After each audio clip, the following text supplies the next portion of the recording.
la Bible dit, le diable est comme un lion. Il rôde tout autour de nous, cherchant qui dévorer. Et la technique du lion, c'est quoi? C'est que le lion, très souvent, embrouille le troupeau, mais il cible le plus faible. Il attend celui qui est le plus faible, c'est sur lui qu'il bondit. Et là, vous êtes entre ses pattes, entre ses griffes, entre ses dents, c'est terminé pour vous. Et voilà comment, en grandissant, je suis un fervent chrétien. Mais le genre de chrétien qui va à l'église parce que papa et maman vont à l'église. Je ne vais pas parce que je connais Dieu, je vais parce que les jeunes se rassemblent à l'église et il y a quelqu'un que j'aime voir, il y a une fille que j'aime voir, il y a un ami que j'aime voir, je vais pour ça. On s'assoit pendant qu'on prêche, moi je suis là avec les amis, on est en train de discuter et tout, et c'est pourquoi on allait dans les toilettes pour avoir des rendez-vous avec des filles. Vous voyez un ministère comme ce qu'on appelle ici le combat spirituel, vulgairement la CIFMC. Vous avez près de 3000 personnes assises. Donc on n'a pas véritablement le temps de contrôler tout le monde. Donc nous les jeunes, quand on sortait là, fait semblant d'aller se retrouver aux toilettes, on allait pour nos rendez-vous avec les filles. Et des choses se passaient. Mais des choses se passaient. C'est comme ça que je suis chrétien, un pied dedans, un pied dehors. Mais la Bible dit, si tu es ni chaud, ni froid, je te...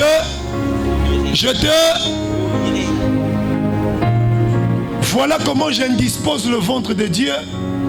Le petit, il est ni chaud, ni froid. Bon, petit, je te vomis. Mais quand il te vomit, tu as la merci de qui? Hein? Diam me banka kuna. Malaf me banka kuna.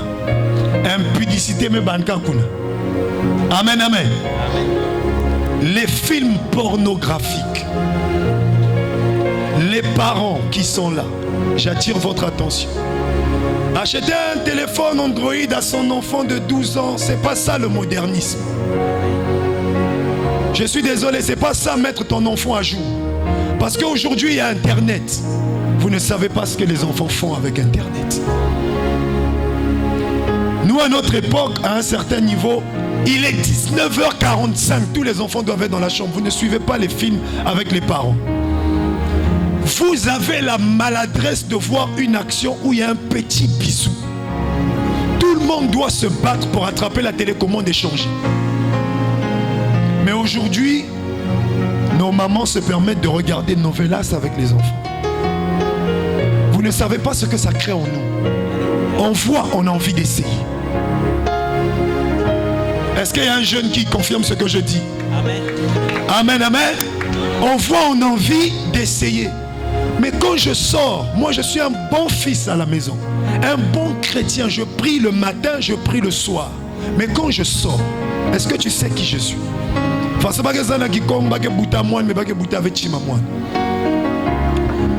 on sort là, c'est là-bas que quand j'ai goûté pour la première fois le chanvre, je me suis retrouvé sur une autre planète. On dirait que j'étais plus humain. C'est-à-dire que je pouvais marcher, mais comme si je ne marchais pas. C'est-à-dire que je me sentais au-dessus de tout le monde. Tu peux m'insulter, tu peux me dire je suis sale, c'est toi qui es sale.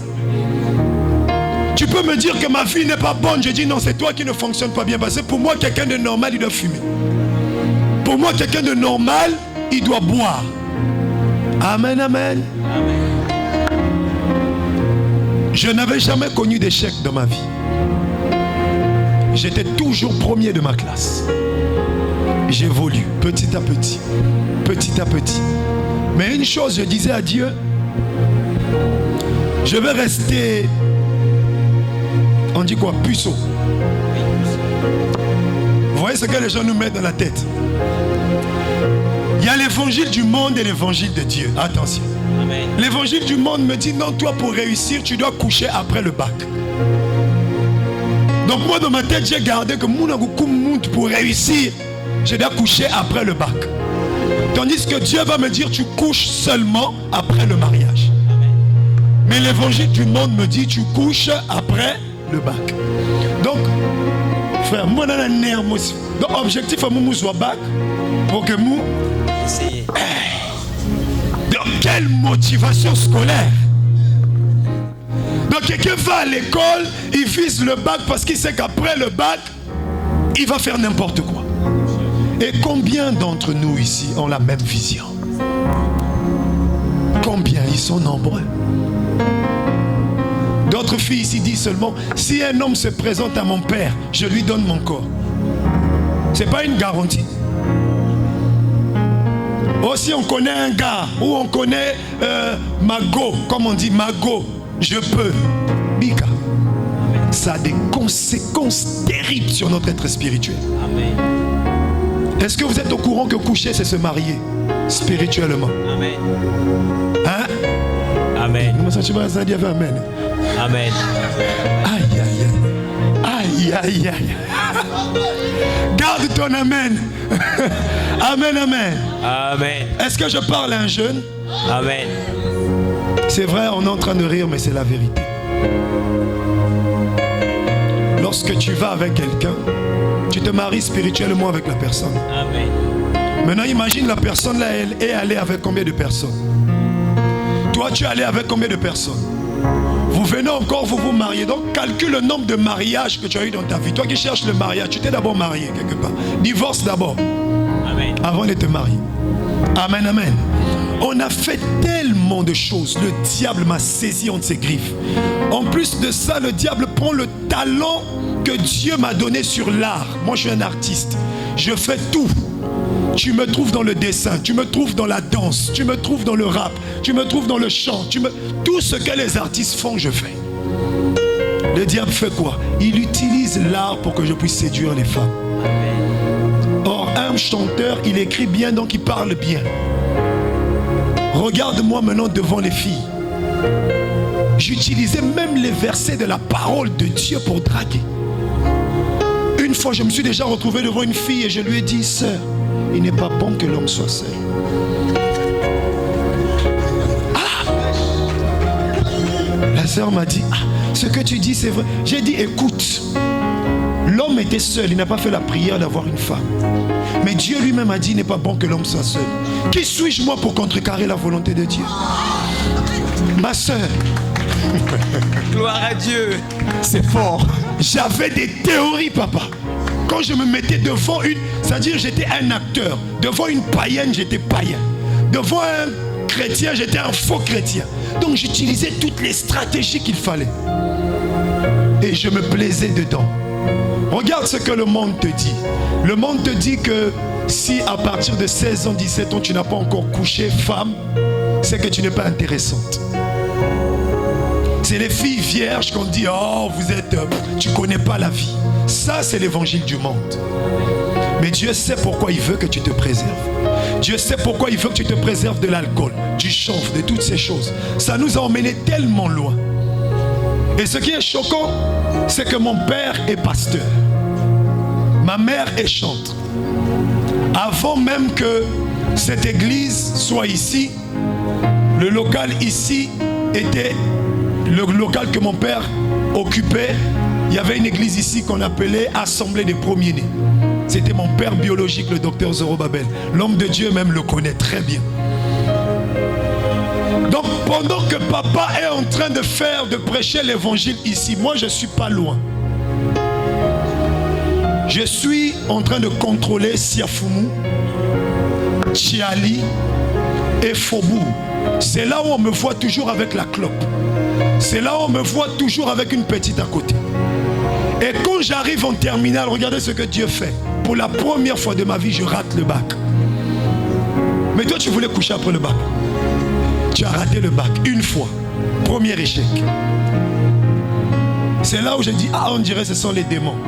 J'ai dit, je donne ma vie à Jésus. Baptême, le 11. Je me baptise, je pense, en août. Fin août. Je prends mon baptême.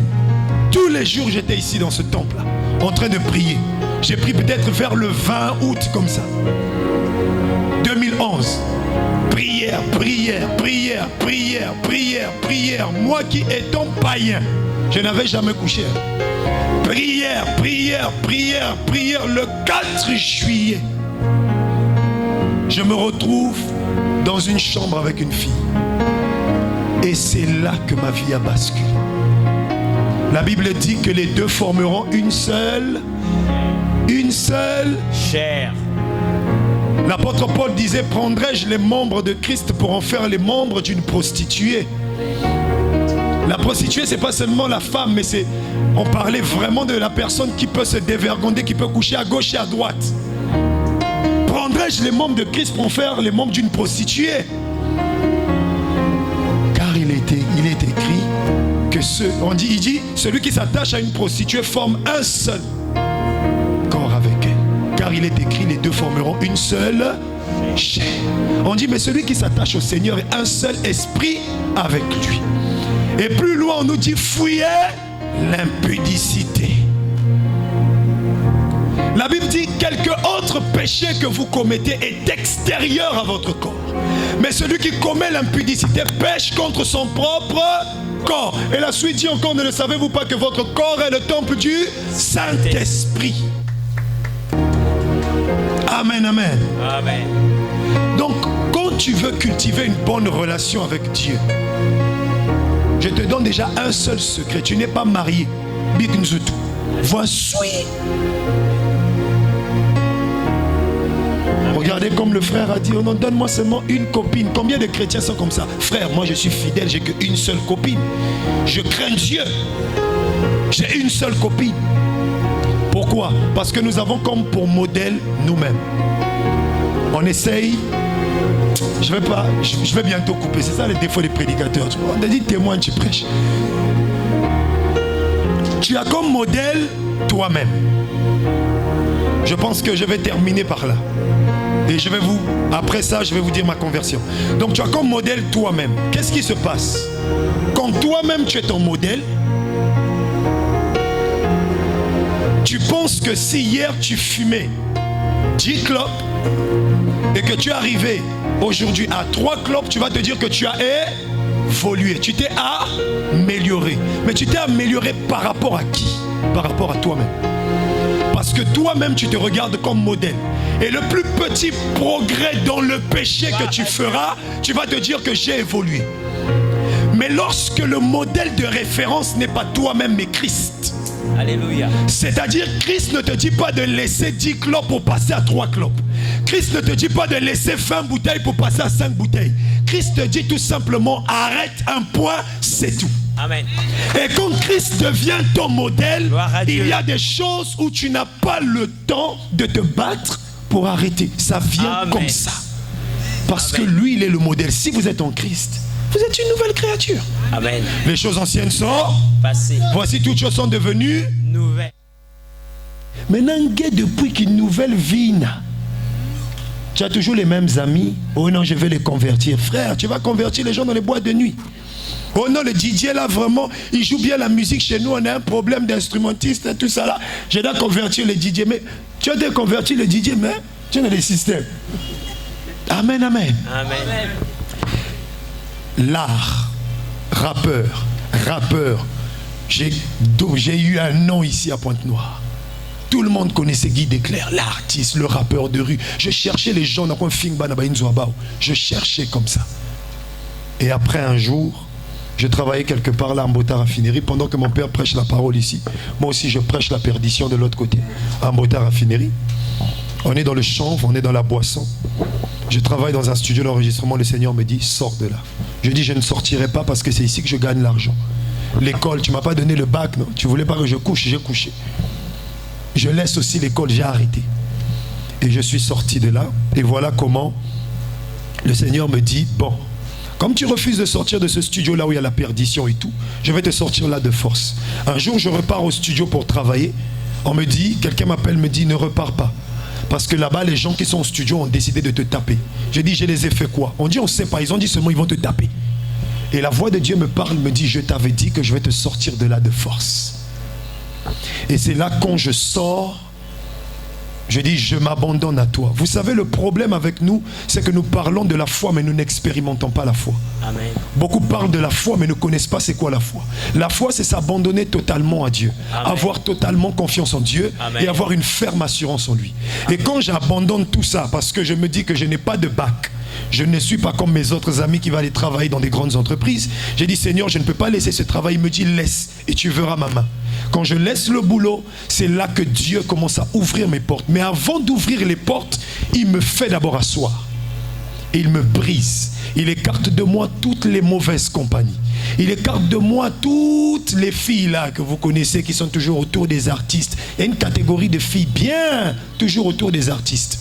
Le diable sait pourquoi il les piège. Et juste après, bien aimé, voilà comment je me convertis, je donne ma vie à Dieu. Encore une fois, mais ça c'était véritablement, j'ai donné ma vie au Seigneur et j'ai commencé à chanter pour Dieu petit à petit, et curieusement mes chants du monde étaient à l'extérieur. Mais quand j'ai commencé à chanter pour Dieu, il m'a dit, tu ne sors pas maintenant. Donc je faisais les chants, il n'y avait que mon entourage qui écoutait. Mais curieusement, je ne savais pas comment ça allait, très loin. Et les gens ont commencé à m'inviter dans les églises pour chanter et tout. Et voilà comment j'ai commencé au fur et à mesure à m'accrocher à Dieu. Mais sachez-le que ce n'est pas facile. Mais pour réussir, un seul secret. Ne fouillez pas vos communautés chrétiennes.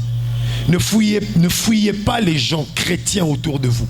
Parce que lorsque tu es faible, l'autre peut te soutenir.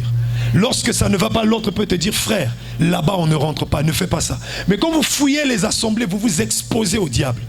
Ensemble, on est plus fort. Seul, tu es une proie pour le diable. Quelqu'un me dit amen. Amen. Et voilà comment j'ai donné ma vie à Jésus en évoluant au fur et à mesure. Il y a eu tellement de combats, on n'a pas le temps.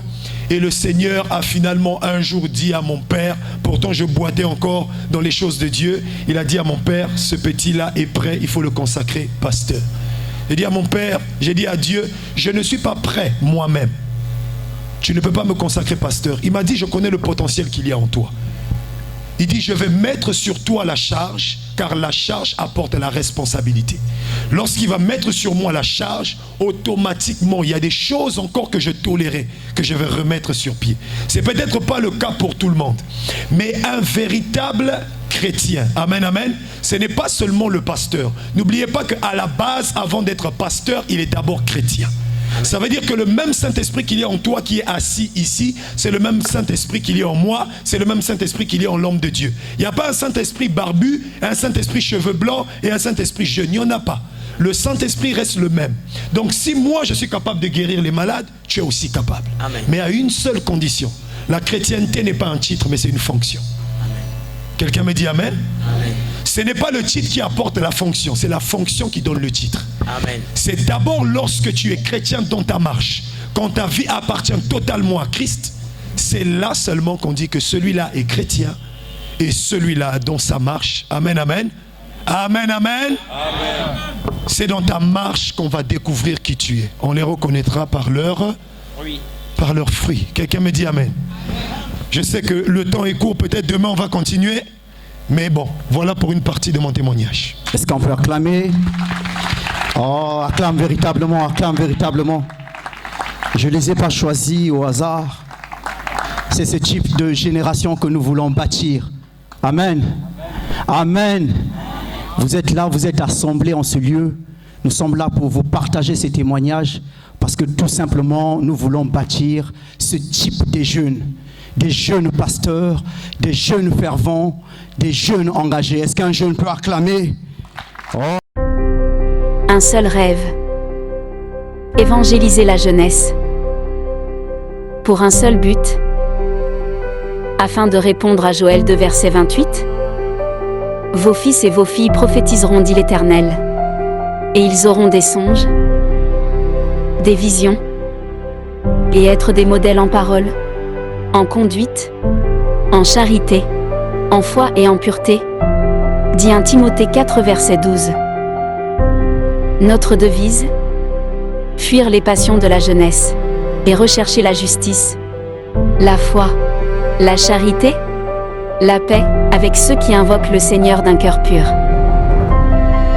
Soyez les bienvenus au ministère de la jeunesse édifiée, Église Méphec.